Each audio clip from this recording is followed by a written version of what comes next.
આકાશવાણી અમદાવાદ વડોદરા પ્રાદેશિક સમાચાર પ્રવેશ અડિયેચા વાંચે છે.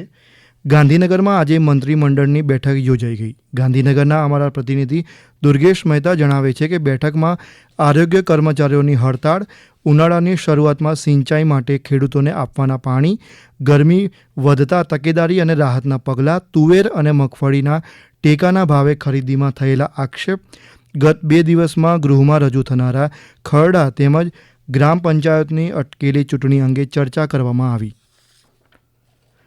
રાજ્યના ઐતિહાસિક વારસાને ઉજાગર કરવા 6 નવા સંગ્રહાલય બનાવાશે.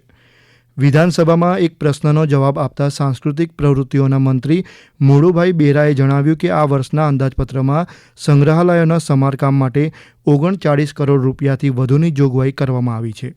તેમણે જણાવ્યું, ગુજરાત વંદના સંગ્રહાલયનું 12 એકર વિસ્તારમાં એકતાનગર ખાતે નિર્માણ કાર્ય ચાલી રહ્યું છે.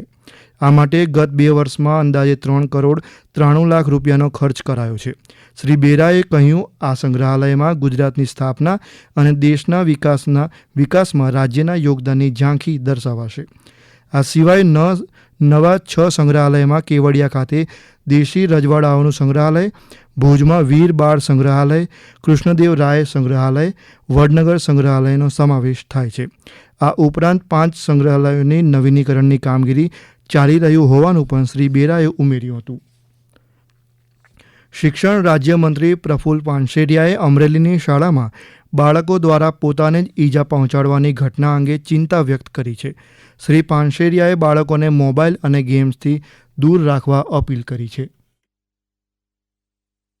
વાલીઓને વિનંતી છે કે બાળકોને મોબાઈલ આપવો નહીં ને ગેમ રમતા હોય ગમે એટલા તોફાન કરે, ધમપછાડા કરે, પણ ધીરે ધીરે આવી ગેમો અને મોબાઈલથી વણગણ દૂર રાખવું. તો વાલીઓ પણ શિક્ષકો પણ પહેલા મોબાઈલ છોડી મેદાન અપનાવે ત્યારે જ બાળકો અપનાવશે અને આવા પ્રશ્નો સોલ્યુશન માટે સૌ પ્રયાસ કરીએ ત્યારે જ બાળકો અપનાવશે. આવો સૌ સાથે મળીને અને આવા પ્રશ્નો સોલ્યુશન માટે સૌ પ્રયાસ કરીએ.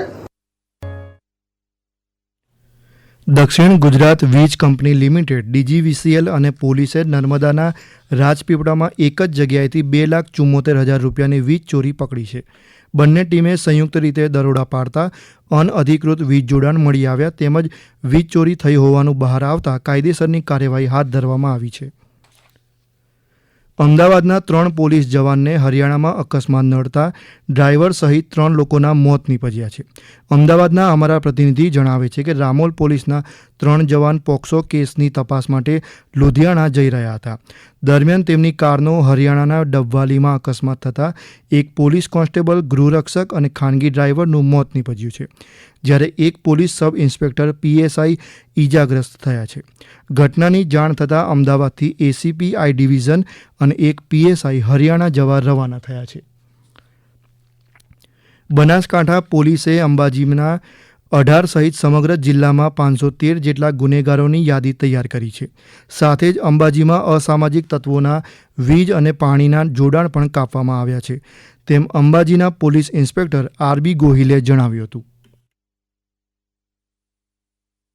ગેરકાયદેસર પ્રવૃત્તિ કરતા ઇસમો જેવા 18 જેવા છે, એટલે 18નું લિસ્ટ બનાવેલું હતું અમે. એમાં મિલકત સંબંધી ગુનાઓ કરતા, શરીર સંબંધી ગુનાઓ કરતા અને પ્રોહિબિશનની પ્રવૃત્તિ કરતા ઇસમોનું લિસ્ટ બનાવ્યું હતું. એમાંથી આપણે 11 ઇસમો વિરુદ્ધ જે ગેરકાયદેસર પ્રવૃત્તિ કરતા હતા એમના નળ કનેક્શન, ગેરકાયદેસર દબાણો છે એ દૂર કરવા માટે રિપોર્ટ કરવામાં આવ્યા છે. બાકીની આગળ કાર્યવાહી કરવામાં આવશે.